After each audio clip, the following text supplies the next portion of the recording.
On the way to school this morning, Donovan corrected me. He reminded me he has a haircut appointment tomorrow. He has choir rehearsal today. He said 5 o'clock. He said you need to pick me up early, G. I said no. I said choir rehearsal is 5:15. He says no, that's with the choir. I sing lead. My rehearsal's at 5. I just kept on driving. Okay. Got you all the way together. All the way. That's Donovan on the way to school every day is something different. Conversations with Nicole.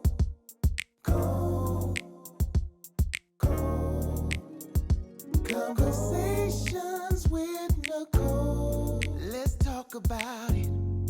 Tell me all about it. I'm here. I wanna know what's on your mind. The world needs to hear from you, and I'm so glad to have a conversation to reach the nation. And it's all about you. We'll help each other to discover innovative ways to positively change the world. Let's talk about. Let's talk about. Yeah. Let's talk about conversations with Nicole.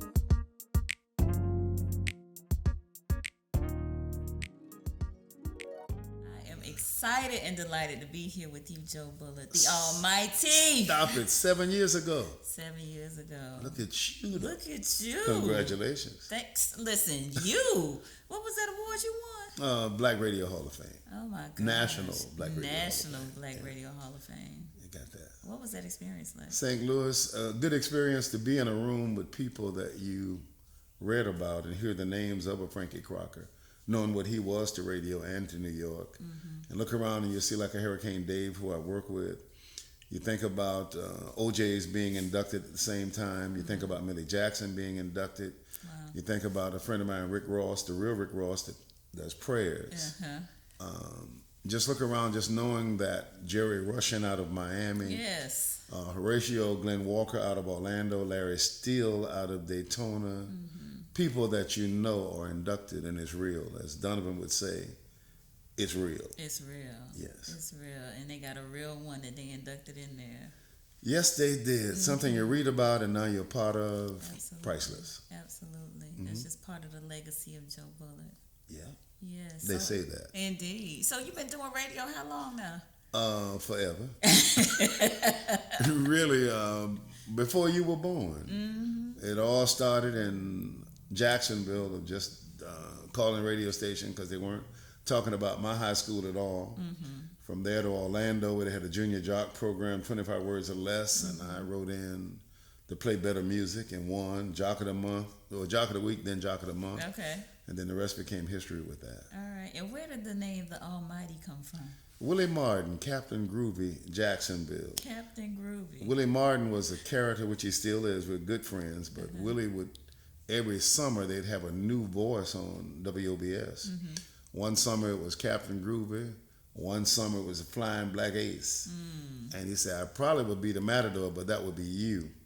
And then he said, I'll just let you be the Almighty. The Almighty. And we started from there. And I took it on to Orlando with Melvin Grace, Okay. Little Daddy, and it stuck. Then I ran into the world called consultants, where they say it sounded too churchy. We should change that. But normally the people that disagree with what I'm doing are no longer around. Well, and the voice of the Marching 100, how did that all begin? Wow. My roommate, Charles Brown, God bless him, he was a drum major. We were roommates.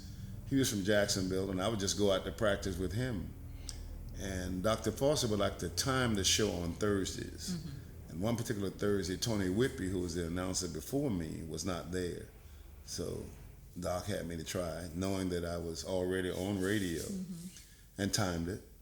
And from there, we went on to the Orange Blossom Classic in Orlando. I started traveling with the band.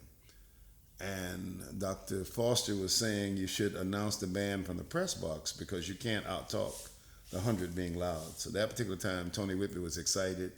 He had Miss Bahamas walking around, so he tried to do the show from the field. Oh, wow.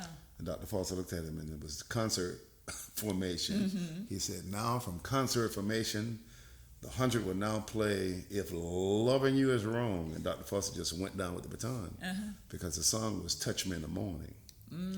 And when Dr. Foster came after that, he said, "Congratulations, Mr. Bullard. You're now the voice of the Marching 100." Well, how about that? And that happened 75, Orange Blossom Classic, Orlando. Wow. And from that day to now. 1975. That is amazing. Yeah. Tell me about your most memorable Marching 100 experience. Leaving. What? No. Memorable, when I got the job with Columbia Records, Okay. 1988, I had to move to Miami. My family stayed here. And I could come home and do the games, but then when I got a boss, I won't call his name, for some reason he found something for me to do every weekend that FAMU was playing. Knowing that he was a Howard graduate years later, I figured that out. So, but coming back, and when I went to announce the band, and everybody in the audience turned around and looked in the press box, because that was the first time they'd heard me back. And you think about radio coming back off of that for 10 years, Right. and came back in 98 after coming off in 88. But memorable moments, and I say that about the band because with my wife, Carolyn, when we go to her relatives in Georgia, you would do little talks around the table, and they asked that same question you did.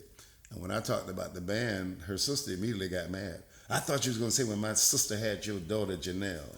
So it's just a different way of looking at it. But I look at that, and I think back of some of the people that were announcing for me that whole year that I was off. But I was still able to go and support when I could to see. But I knew I would be coming back and wouldn't trade it for nothing. Wow. Well, I can't even imagine the Marching 100 without the voice of the Marching 100.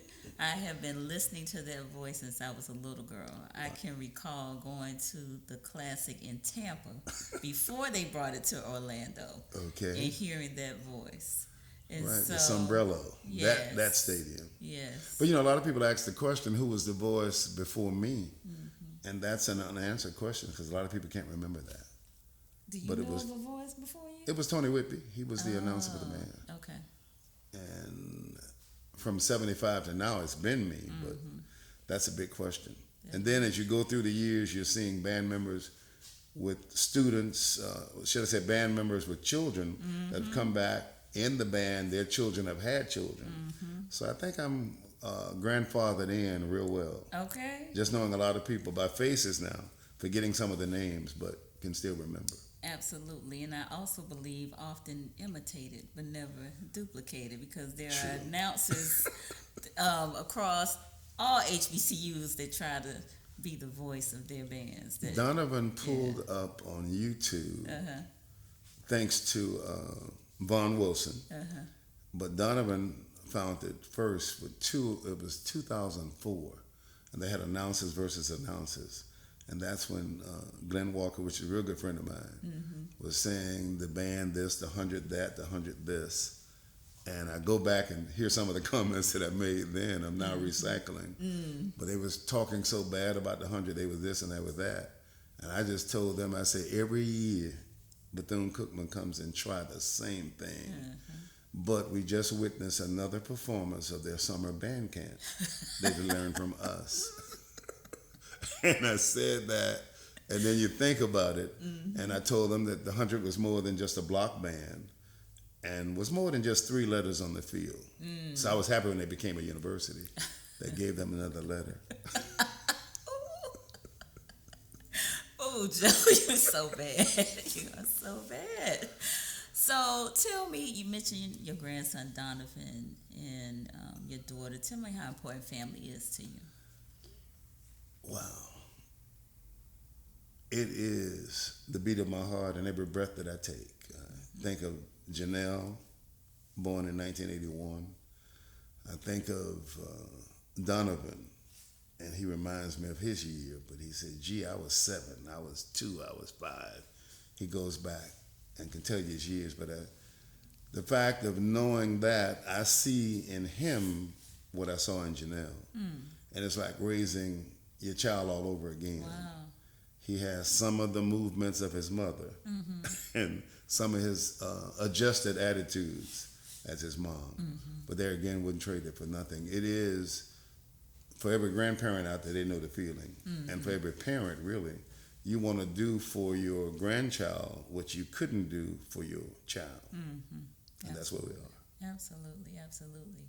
Now back to radio. I mean, you have been in this business for quite some time, and I know you've seen a lot of changes. You know, you mentioned Jerry Russian. I grew up listening to him down in Miami, WEDR, and the DJ was like the pulse of the community, you know, announcing different things that went on. I can specifically remember during the McDuffie riots, them coming on the air and trying to calm the people down. And so I still have that affinity for DJs, especially local disc jockeys such as yourselves, you know, because I just feel like you all are connected to the community, and you have such a voice that we listen to. And I listen to you every day. Thank you. Every day that I am here in town, I'm listening to Joe Bullard, and I just don't feel like my day is going to go right unless I hear your voice. And so what does, you know, that type of influence, what does that have on you in terms of, you know, just being with the community and knowing that the community looks to you as a voice, you know, for the people? Staying community connected. You got some DJs who are voice tracking now, which I'm allergic to. Have not done that, don't plan to do that. I want every voice that I say be heard. But I look at the fact of taking time to go to your local stores, to see, go to your local churches. Don't just stay stuck in yours, just to see the people themselves, and opening your request line. A lot of stations now have gotten away from that. They're down to so many seconds when they can talk. Yeah. And I have to really go back to earlier this week. We did a Zoom call with Tyrese. People was wondering how he disappeared. But imagine an artist, well, when he was doing the Fast and Furious, the movies and all of that, and he stopped singing. But last year, he lost his mom and his dad. Had to bury both of them, and then he had a divorce that went kind of a little ugly there. So think about all of that on one plate. And when he wanted to come back into the music, which he has some music out now, he wanted to go with real instruments. He said he got away from the drum machines and all of that. And then they told him that the song was too long. He said, well, did y'all tell Luther Vandross that? He said it was 5 minutes before Luther started singing. So I'm happy to note that today's generation can know how it was in the beginning. And I look at the fact of my staying connected, say with the Jerry Rush, and I think back to our days of a Jack the Rapper, which we don't have anymore. I think back to our days of the Black Radio Exclusive, which we don't have anymore. But those two conventions brought everybody together, and we remained friends. And there again, you made that call in the cities where you know there was a problem. I think everybody reached out for Jerry and James T in the days of that for Miami. Yeah. And the Miami Sound, please, the music, it begins. I think back to the Grammys, and you heard the rap version. They're celebrating, but I heard no Luke. I said the same thing. You think about, you heard no Tupac. But there again, they did make the statement that they couldn't fit everybody. But then it was joy for me because LL Cool J started with me. Beyonce started with me of my days of Columbia Records. So, as my grandson would say again, gee, you gave them some influence. I kept on driving. That's my conversation that's in the morning. But I go back to the Grammys. I want to stop there because we're watching it together. My grandson is telling me all the rappers' name. I didn't know. But when it showed the ones that have passed away and Takeoff came on the screen, he just paused. And you could see it in his eyes that touched him more so than anything else.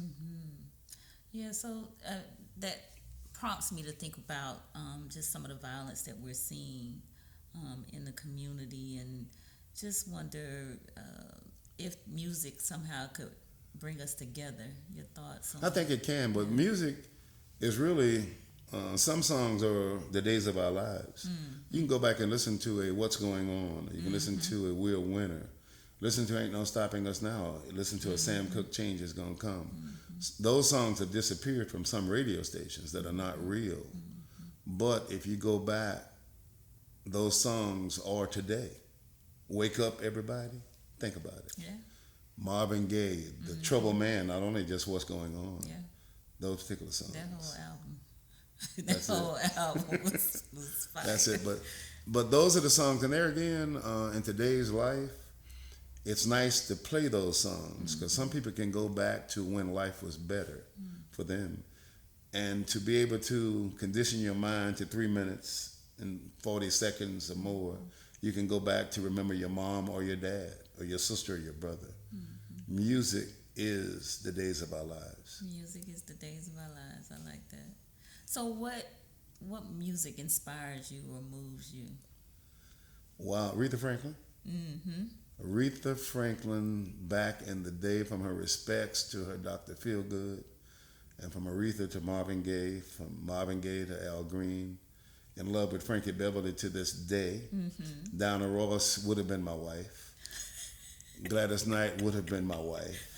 Patti LaBelle would have been my wife. Oh my goodness. Roberta Flack would have been my wife. So, real music. You Mormon?